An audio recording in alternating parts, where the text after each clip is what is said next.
அன்பு நண்பர்களே, இன்றைய பதிவில் ஒரு முக்கியமான விஷயத்தை பற்றி பேசுகிறோம். அதாவது சித்தர்கள் ஜீவ சமாதியில் மூச்சு பிடிச்சின்னு இருக்கிறாங்களா, அவங்கெல்லாம் இறந்து போயிட்டாங்க அப்படின்ட்டு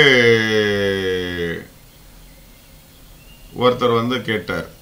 அவங்களாம் இறந்து போயிட்டார் தானுங்க, இல்லை அவங்க மூச்சை உள்ள பிடிச்சினே உட்காந்துப்பாங்களா? இப்படி ஒரு என்ன சொல்றது அபத்தமான ஒரு கேள்வியை அவர் கேட்டார். ஆக்சுவலாக ஜீவ சமாதியினுடைய அடிப்படை உண்மையை கூட அவரால் தெரிஞ்சிக்க முடியல. தெரிஞ்சிக்காத ஒரு ஆள் இப்படி ஒரு கேள்வியை கேட்டிருக்கிறாரு. சரி, இருந்தாலும் அவருக்கு ஒரு பதில் சொல்லுவோம். அதாவது ஜீவ சமாதி அப்படின்னா என்னென்ன, இந்த உணர்வை உங்க உயிரில் கலந்துடுறது. சரியா? இப்போ உங்க உணர்வை இப்போ நீங்க நல்லா உன்னிச்சு கவனிச்சு பாருங்க. சிவன் கோயிலில் ஒரு சிவலிங்கம் இருக்கும். அதுக்கு ஒரு பாம்பு கிரீடம் வச்சிருப்பாங்க. அந்த பாம்பு கிரீடம் 5 தலைகளை கொண்டதாக இருக்கும். அது அந்த சிவலிங்கத்தினுடைய அந்த மேற்பகுதியில் இருக்கிற மாதிரி ஃபிட் பண்ணியிருப்பாங்க. அப்புறம் நந்தி வச்சிருப்பாங்க. நந்தி என்னன்னாக்கா கொஞ்சம் தூரம் தள்ளி வச்சிருப்பாங்க. சிவன் கோயில்லையும் சரி, ஜீவ சமாதிகள்லையும் சரி. இதெல்லாம் நம்ம பார்க்குறோம், அலங்காரம் பண்ணுறோம், எல்லாமே வழிபடுறோம், எல்லாமே பண்ணிக்கிட்டு இருக்கிறோம். ஸோ இதனுடைய உண்மையான அர்த்தம் என்ன அப்படின்றத யாராவது யோசிச்சு பார்த்துருக்கீங்களா? இது ஒரு ஜீவ சமாதியினுடைய விளக்கம்ங்க. அதை தான் அங்கே அப்படி வச்சிருக்கிறாங்க. இதை எப்படி உங்களுக்கு விளக்கம் சொல்லணும் அப்படின்னு கேட்டிங்கன்னா, இந்த உயிரையும் உடலையும் இணைத்து கொண்டு மனமற்ற நிலையில் இருக்கின்றவர்கள் தான் ஜீவசமாதியில் இருக்காங்க. இது எப்படி நடக்குது அப்படின்னு கேட்டீங்கன்னா, இந்த உணர்வு என்பது 5 வகையா இருக்குது. அது என்னன்னு கேட்டீங்கன்னா, ஒன்று கண்ணினால் கிடைக்கப்படுகின்ற பார்வை உணர்வு, காதினால் கேட்கின்ற செவி உணர்வு, நாவினால் பெறப்படுகின்ற சுவை உணர்வு, தோலின் மூலம் கிடைக்கின்ற தொடு உணர்வு. சரியா? இந்த மாதிரி 5 விதமான உணர்வுகளின் தொகுப்பு தான் நம்ம மொத்தமா உணர்வு அப்படின்னு ஒரு வார்த்தையில முடிக்கிறோம். ஸோ இந்த 5 உணர்வுகளின் மூலியமா தான், இந்த 5 புலன்களின் வழியாக நாம இந்த பிரபஞ்ச காட்சிகளை பார்த்துட்டு இருக்கிறோம். வெளிமுகமா. சரியா? இந்த வெளிமுகமாக இருக்கின்ற 5 புலன்களின் மூலமாக கிடைக்கின்ற அந்த உணர்வை நிறுத்தி, யார் ஒருவன் தன் உள்முகமாக திருப்பி தன் உயிரில் அந்த உணர்வை நிறுத்தி பழகி, பின்பு அந்த உயிரோடவே அந்த உணர்வை கலக்கச் செய்கிறானோ, அவன் ஜீவசமாதி அடைகிறான். சரியா? அப்போ அந்த இடத்துல பார்த்தீங்கன்னா, மனம் என்பது இல்லாமல் போய்விடும். அந்த எண்ணங்களே அற்ற நிலைக்கு போய்விடும். அப்போ மனம்க்கு இன்னொரு சிம்பல் என்ன சொல்லியிருக்காங்கன்னா, மாடு அப்படின்றத மனம் என்றும் மாடு அப்படின்றதெல்லாம் நம்ம நிறைய இந்த செய்யுள்கள்லாம் வர்றதெல்லாம் பார்த்துருப்போம். ஸோ மாடை எதற்கு மீன் பண்ணுறாங்கன்னா இந்த மனதிற்கு. லிங்கத்தில் வந்து 2 பகுதியாக பிரிக்கிறோம். ஒன்று வந்து அந்த கூம்பு மாதிரி இருக்கக்கூடிய பகுதியை வந்து ஆண் உறுப்பு மாதிரி இருக்குது, கீழே இருக்கிறது வந்து யோனி மாதிரி இருக்குது. அந்த இரண்டையும் சேர்ந்ததாக இருப்பது தான் சிவலிங்கமாக இருக்குது அப்படின்றத வந்து சொல்லுவாங்க. அது என்ன கதை அப்படின்னு கேட்டிங்கன்னா, மேலே இருக்கிற அந்த கூம்பாக இருப்பது வந்து ஆணின் அம்சமான ஆன்மா. ஸோ ஆண்னா வந்து ஆம்பளைன்றது வந்து எடுத்துக்காதீங்க, அது வந்து ஆணின் அம்சமான ஆன்மா. கீழே யோனி அப்படின்னு சொல்கிறது வந்து பெண் என்று எடுத்துக்காதீங்க, அது வந்து இந்த உடல்.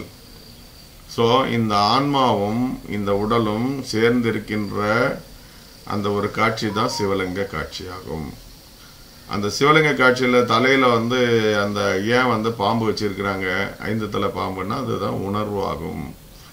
5 புலன்களிலிருந்து கிடைக்கின்ற அந்த உணர்வை உங்கள் உயிரில் நிறுத்தி கலந்தால் அப்போது ஜீவ சமாதி வாய்க்கும். சரி, இங்கே வந்து மூச்சுக்கும் அதுக்கு என்னங்க சம்மந்தம் இருக்குது? மூச்சை அடைச்சிக்கிட்டாங்க, இதெல்லாம் ஏங்க இந்த மாதிரி வந்து உளறலாகவே இருக்கேப்பா. எதுக்கு முடிச்சு போடுறது? இங்கே வந்து இந்த ஜீவசமாதியில் வந்துட்டா உங்களுடைய இயக்கம் அனைத்துமே நின்று போய்விடும். இங்கே சுவாசத்துக்கு வேலையே கிடையாது. இந்த வெளியில் இருக்கக்கூடிய 5 பூதங்களுக்கும் இதில் வந்து இந்த உடம்புக்கு வேலையே கிடையாது. இந்த உடம்பு வந்து அழியா தன்மையை பெற்றுவிடும். ஏன்னா இந்த உயிர் வந்து உடலில் இருக்கின்ற வரை இந்த உடம்பானது வந்து அழியாது. சரியா? இந்த அழியா தன்மையில் இருக்கிற உடலோடு தான் இவங்க சமாதி அடைவார்கள். இந்த சமாதி அடைந்த பின்பு அப்போ வந்து பல கோடி ஆண்டுகளாக நிறைய பேர் ஜீவசமாதி அடைஞ்சிருப்பாங்க. அப்போ நம்ம தோண்டும் போதெல்லாம் அந்த ஜீவசமாதியில் இருக்கக்கூடிய அந்த உடல்கள் நம்மளுக்கு வந்து கிடைக்கணுமே, ஏன் கிடைக்க மாட்டேங்குது அப்படின்னு சொன்னால் அது ஒரு பெரிய டாபிக். இல்லை, அதுக்கு பேர் வந்து என்னென்னா மாற்றி பிறத்தல் அப்படின்றது வந்து அதுக்கு பேர். இப்போ ஜீவசமாதியில் இருக்கிறவங்களுடைய நிலை எப்படி இருக்குது அப்படின்னு கேட்டிங்கன்னா, ஒரு பட்டுப்புழு தன்னை சுற்றி ஒரு கூடை கட்டிக்கிட்டு எப்படி வந்து அது வந்து உள்ளே வந்து அமைதியாக அடக்கமாக சும்மா இருக்கின்றதோ அந்த மாதிரி தான் இந்த ஜீவசமாதியில் இருக்கிறவங்களுடைய நிலையும் கூட. இந்த உடம்பென்ற கூட்டுக்குள்ள வந்து இந்த உயிரானது வந்து அப்படியே அமைதியாக சும்மா அப்படியே இருக்குது. அப்போது அதற்கு பின்னால் நடப்பது எல்லாமே என்னென்னா இயற்கையான மாற்றங்கள்.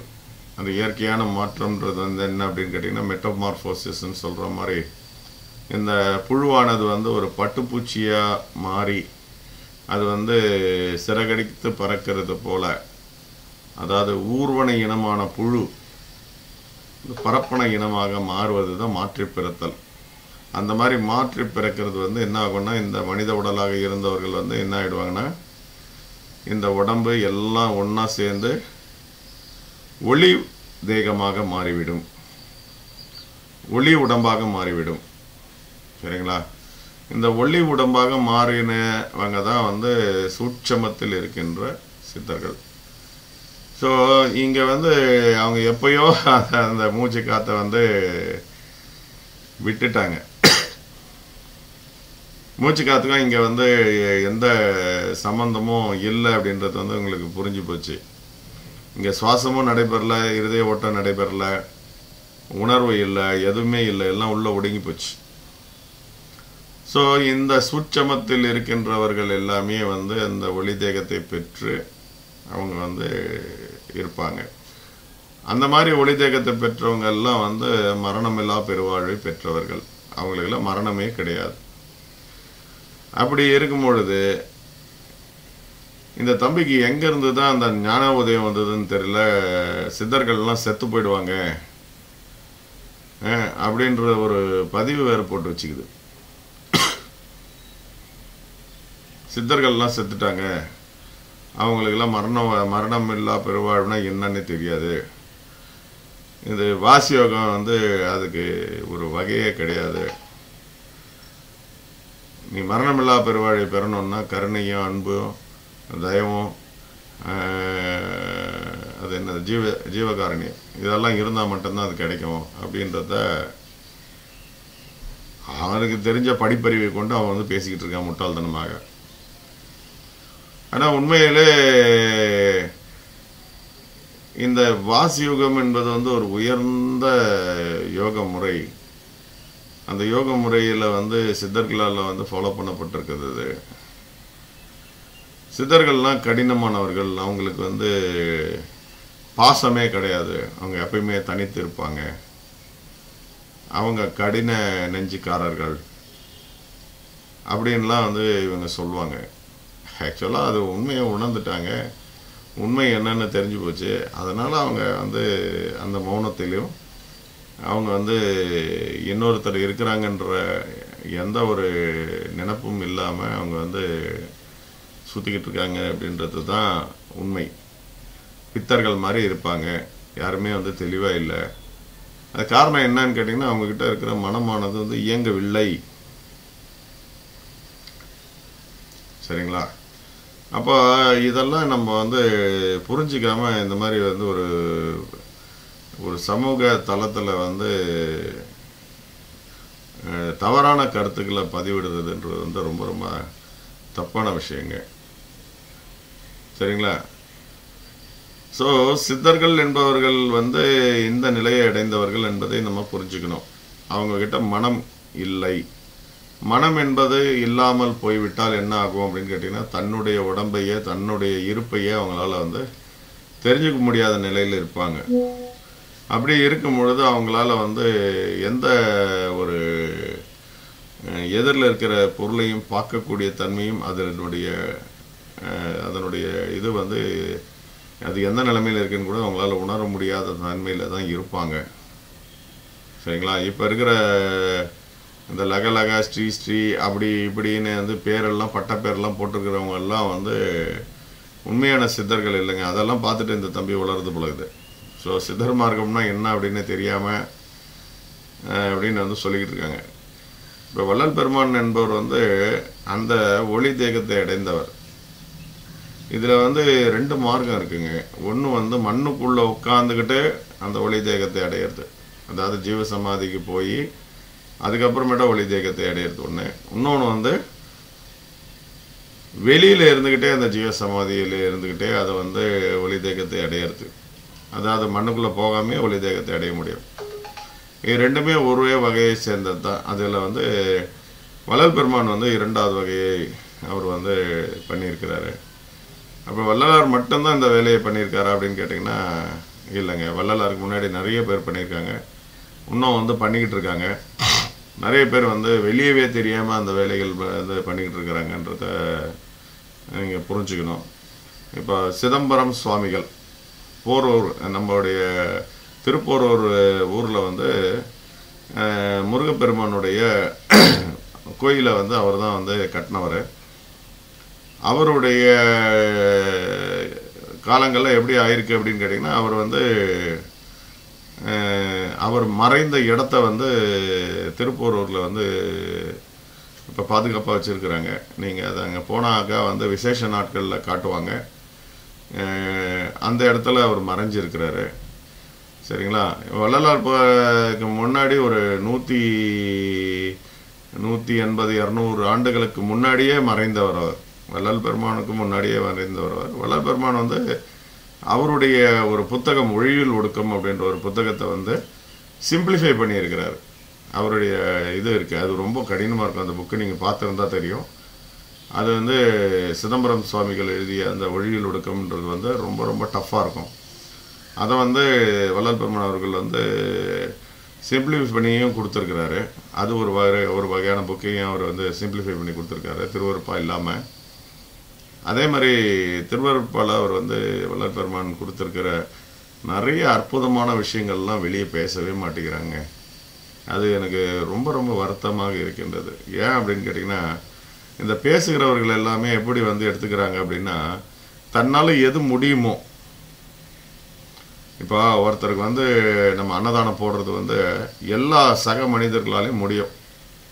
ஒரு 10 ரூபாய் கையில் இருந்தால் போதும், எதையோ ஒன்றத்தை வந்து கொடுக்க முடியும் அப்படின்ற ஒரு மனிதனால் செய்யக்கூடிய செயல்களை தான் வந்து அவங்க வந்து பெரிதுபடுத்தி பேசிக்கிட்டு இருக்கிறாங்க. சரிங்களா? அன்னதானம் பண்ணுறேன், ஜீவகாருண்யம் பண்ணுறேன், அதெல்லாம் வந்து எல்லாருமே செய்கிறாங்க. ஈவன் வந்து ஒன்றும் கேட்டிங்கன்னா திருட்டு பசங்களாம் கூட வந்து அன்னதானம் பண்ணுறாங்க. சரியா? ஊர் உலகத்தில் நல்லா ஊரை உலையில் அடித்து ஊர் சொத்தை கொள்ளடிக்கிறவங்க கூட வந்து இன்றைக்கி வந்து தன்னுடைய பெயரை வந்து பிரபலப்படுத்திக்கணுன்றதுக்காகலாம் வந்து அன்னதானம் போடுறவங்களாம் இருக்காங்க. அதனால் அதெல்லாம் நீங்கள் வந்து பெருசாக வந்து பேசுறது, அப்படி தான் நான் வந்து வழியாக தான் அதை அடைய முடியும் அப்படின்னா சொல்கிறதுல வந்து நியாயமற்ற செயலுங்க. ஒன்று நீ அடைந்திருக்கணும், அடைந்துட்ட பிறகு பேசின பாரு நான் இப்படி தான் பண்ணேன் அடைஞ்சிட்டேன் அப்படின்னு சொல்கிறது வந்து ஒரு நியாயமான செயலாக இருக்கலாம். ஆனால் வந்து அந்த மாதிரி எதுவுமே நடக்கலைங்க. வள்ளல் பெருமான் மறைஞ்ச 180 ஆண்டுகள் ஆகி கூட வந்து யாரும் அந்த மாதிரி ஒரு இந்த மார்க்கத்தில் இருக்கவங்க வந்து ஒளி உடம்பை அடைந்ததாக இல்லைங்க. ஆனால் நிறைய சித்தர்கள் வந்து கண்ணுக்கு தெரியாமல் ஒளி உடம்பை அடைந்து கொண்டு போய் கொண்டு தான் இருக்கிறார்கள். சரியா? மாணிக்க வாசகர் ஒளி உடம்பை அடைஞ்சவர் தான். அவரும் வந்து அந்த அந்த என்ன சொல்கிறது, அந்த நெருப்போட நெருப்பாக கலந்தவர் தான். சரியா? ஜோதியோடு கலந்தவர் தான். இந்த மாதிரி நிறைய இருக்குங்க. வள்ளல் பெருமானே என்ன சொல்லியிருக்கிறாருன்னா, வாழையடி வாழையாய் வந்த திருக்கூட்டு மரபில் நானும் ஒருவன் அப்படின்றத அவர் கிளியர் கட்டாக சொல்லியிருக்கிறார். திருக்கூட்ட மரபுன்றது வந்து சித்தர் மரபு என்பதை நீங்கள் வந்து உணர்ந்துக்கணும். ஸோ சித்தர் மார்க்கம்ன்றது என்னமோ ஒரு தனியாக ஒரு விஷயமாகும், அவங்கெல்லாம் வந்து வேற, நாங்கள்லாம் வேற அப்படின்னு ஒரு ஒரு இதை ஒரு மார்க்கம்ன்றதுக்கு பதில் மதமாகவே மாற்ற ஆரம்பிச்சிட்டாங்க. சரியா? வள்ளலாரை வைத்து ஒரு மதமாகவே வந்து உருவாக்கக்கூடிய ஒரு விஷயமாக வைத்திருக்கிறார்கள். அது மிக மிக தவறான விஷயங்க. வள்ளல் பெருமான் வந்து எல்லாருக்கும் பொதுவானவர். சரியா? அவர் வந்து என்ன, அவர் அடைந்த உன்னத நிலை வந்து இப்போ இருக்க காலகட்டத்தில் அந்த ஒரு பெரிய நிலையை அடைந்தவர் வந்து வள்ளல் பெருமான் நமக்கு தெரிஞ்ச காலகட்டத்தில். ஆனால் அதுக்கு முன்னாடி வந்து சித்தர்கள்லாம் இதெல்லாம் சர்வசாதமாக அடைந்திருக்கிறார்கள் என்பதை புரிந்து கொள்ள வேண்டும். அவங்களுடைய ஹிஸ்ட்ரி யாருக்குமே தெரியாது. ஏன் அப்படின்னு கேட்டிங்கன்னா, அவங்கெல்லாம் வந்து சொல்லிட்டெல்லாம் செய்கிறது கிடையாது. அவங்க தான் வந்து சுத்தமாக நம்முடைய உணர்வே இல்லாமல் இருக்கிறாங்களே, அப்புறமேட்டா எப்படி தெரியும்? எல்லாமே மறைந்து விடும். சரியா? அவங்க வழியை வந்து ஓரளவுக்கு எழுதி வச்சுருப்பாங்க, இப்படி போனால் வந்து நீங்கள் வந்து இப்படி அடையலாம் அப்படின்றத. ஆனால் அடையும் காலத்தில் அவங்களுக்கு வந்து இதெல்லாம் வெளியே இருக்காதுங்க. சரியா? அதனால் கண்டதையும் வந்து யூடியூப்பில் போடுறேன் அப்படின்னு படித்ததெல்லாம் போடாதீங்க தயவுசெய்து. அனுபவம் எதுன்னு பாருங்கள், உண்மை அனுபவம் எதுன்னு பாருங்கள். யாரை பற்றியும் குறை சொல்லாதீங்க. முதல்ல சித்தர்கள்லாம் ஒன்றுமே இல்லை, சித்தர்கள்லாம் செத்து போயிட்டாங்க, இப்படியெல்லாம் ஒரு பதிவு போடுறது வந்து ரொம்ப அபத்தமாக இருக்குதுங்க. நீ செத்ததை நீங்கள் போய் பார்த்தீங்களா? இப்போ இருக்கிறவங்களாம் சித்தர்னு பேர் வச்சுக்கிறவங்க செத்து போகிறாங்களா? அதை சொல்கிறீங்களா? உண்மையிலே சித்தர்களாக இருந்தவர்கள் எப்படி இருக்காங்கன்றத வந்து தெரியலையா? ஏதோ எழுதி வச்சுருக்காங்க, நான் போயிட்டேன் அது போயிட்டேன். அதெல்லாம் வந்து இடை சொற்கள்லாம் எவ்வளோ இருக்குதுங்க. அதெல்லாம் நீங்கள் நிறைய புரிஞ்சுக்கணும். இப்போ ஒரு புஸ்தகம் இருக்குன்னா அது காலங்காலங்கமாக வந்துக்கிட்டே இருக்குன்னு வச்சுக்கலாம். நடுமத்தியில் கொஞ்சம் பக்கத்தையும் காணோம், கொஞ்சம் பக்கத்தையும் சேர்க்கிறதும் இருக்குதுங்க. இந்த மாதிரி வந்து சில புல்லுருவிகள் வந்து செய்த வேலைகளும் இருக்குதுங்க. சரியா? அதனால் இதெல்லாம் வந்து பேசாதுங்க. சித்தர்களை வந்து யார் வந்து அந்த சூட்சம தேகத்தோடு பார்த்துருக்காங்களோ அவங்களுக்கு தாங்க அதெல்லாம் புரியும். சரிங்களா? இப்போ நம்மளாம் வந்து நேரடியாக அந்த சித்தருடைய தரிசனத்தை கிடச்சிருக்குது. பல சித்தர்களுடைய ஜீவசமாதிகளில் வந்து நம்ம சித்தர்களோட பேசுகிறோம், அவங்க நம்மளோட பேசுகிறாங்க. இந்த மாதிரி ஒரு பெரிய பெரிய அற்புத நிகழ்ச்சிகள்லாம் நடந்துகிட்ருக்குது. இதெல்லாம் வந்து நீங்கள் சொல்கிற மாதிரி 1 வருஷம் 2 வருஷம் ஜீவசமாதி அடைஞ்சவங்கலாம் கிடையாது. அதெல்லாம் ஒரு 200 வருஷம் 300 வருஷம் அந்த மாதிரி காலகட்டத்தில் இருக்கக்கூடிய ஜீவசமாதிகளில் கூட அவங்க வந்து நம்மளோட பேசுகிறார்கள். இதெல்லாம் பெரிய பெரிய அற்புதங்க. இதெல்லாம் வந்து வெளியே சொல்லிக்கிட்டுலாம் இருக்க முடியாதுங்க. அது வந்து அதை பற்றின விஷயங்கள்லாம் நம்ம வெளியே சொல்கிறதுல எந்தவித அர்த்தங்களும் கிடையாதுங்க. சரியா? ஸோ சித்தர்களை பொறுத்தவரை எப்போதுமே மரணமில்லா பெருவாழ்வில் இருப்பவர்கள் என்பதை உணர்ந்து கொண்டு இனி அந்த மாதிரி ஒரு பேச்சுக்களை எல்லாம் பேச வேண்டாம் என்று கேட்டுக்கொள்கிறேன். நன்றி, வணக்கம்.